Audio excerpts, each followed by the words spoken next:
অন্যের সুখ সহ্য করতে না পেরে নিজের জন্য নিজে কষ্ট দাওয়াত দিই। এবার বলেন আওয়াজ দিয়ে, আমাদের হায়াত কি থেমে আছে নাকি চলছে? যেটা স্কুল জীবন চলে আসছে শেষ, আর ফিরতে পারবো? ভর্তি হতে চাইলেও কিন্তু আমাদেরকে ভর্তি করাবে না। হায়াত তো শেষ হচ্ছে, পাচ্ছি কি?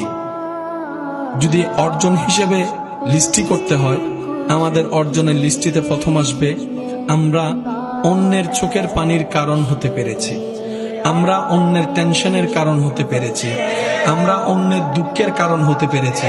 আওয়াজ দেন, ঠিক কিনা? আমরা অন্যের কষ্টের কারণ হয়ে দেখিয়েছি, আমরা অন্যের পথ বন্ধ করে দেখিয়েছি, আমরা অন্যের পানি বন্ধ করে দেখিয়েছি, আমরা অন্যের পাতের ভাত কেড়ে দেখিয়েছি, আমরা অন্যের জীবনের অশান্তির কারণ হয়ে দেখিয়েছি। কথা